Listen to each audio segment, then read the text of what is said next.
What is the goal of your life? प्रभु प्राप्ति? तुम कहते हो हाँ मुझे प्रभु प्राप्ति चाहिए। प्रश्न मैं पूछूंगा, क्यों चाहिए प्रभु प्राप्ति? जरा मुझे बताएगा। जिसको जाना ही नहीं उससे प्रेम हो गया, जिसको कभी देखा ही नहीं, जिसको कभी पहचाना नहीं, बस प्रेम हो गया।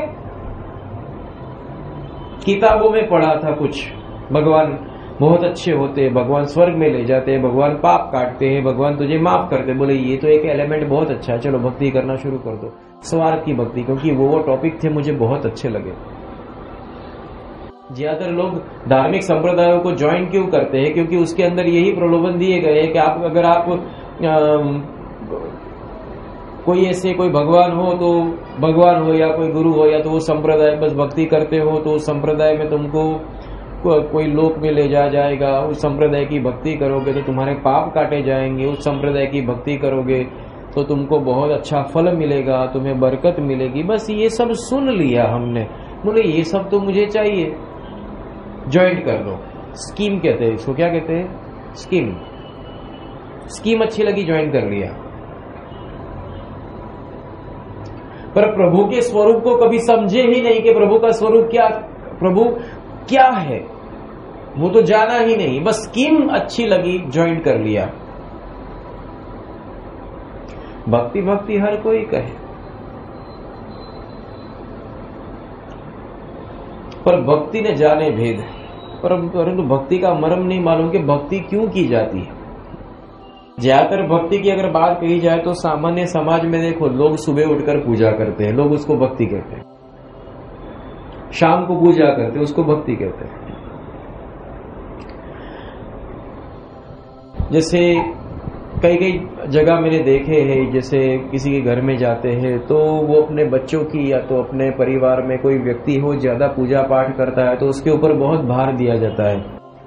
बोले हमारा चिंटू है वो तो बहुत भक्ति करता है, सुबह देखो सुबह उठता है, नहाता है, धोता है अच्छी तरह से, सुबह 5 बजे उठकर ब्रह्म मुहूर्त में धोती पहनकर आसन बिछाकर भगवान के मंदिर के सामने बैठ जाता है। फिर उसके पास जो किताबें, हनुमान चालीसा, गायत्री चालीसा, दत्त बावनी, तुलसी रामायण, फिर नवग्रह, फिर दुर्गा कवच, दुर्गा सप्तशती, श्री सूक्त वगैरह वगैरह बहुत सारे, पूरे 3 घंटे बैठकर ये सब स्तोत्र करता है। भगवान को नहलाता है, उनको पूजता है, उनको मंदिर में रख देता है, उनकी आरती करता है और फिर बाद में प्रसाद धरा कर ही खड़ा होता है। एक आसन के ऊपर बैठकर सब भक्ति करता है। अब ये सब ये जो क्रिया होगी, लोग इसको भक्ति कहते हैं। प्राथमिक धोरण पे जिनको समझ नहीं है उनके लिए ये भक्ति कही जाए, जो कुछ जानते ही नहीं उनके लिए। पर भक्ति सचमुच में ये नहीं है। इसको एक तरह का भगवान से कुछ मांगने की प्रतिक्रिया कही जाती है। जैसे मैं बताऊं, अब ये जो जनाब है उनका चिंटू जो सुबह सुबह उठता है, धोती पहनकर नहा धोकर भगवान के मंदिर के सामने बैठ जाए, जब वो स्तोत्र बोलता है उसको मालूम ही नहीं है मैं क्या बोल रहा हूं।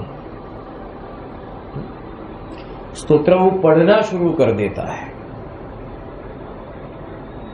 स्तोत्र वो पढ़ना शुरू कर देता है।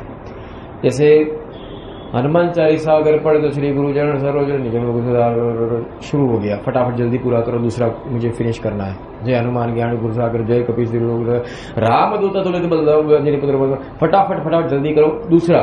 फिर गायत्री चालीसा, फिर ये चालीसा, फिर वो चालीसा, शनि चालीसा रह गई, वापिस बैठ जाता है। सब चालीसा, कितनी 40 चालीसा सुबह सुबह पढ़ोगे तो पहुंचोगे कब?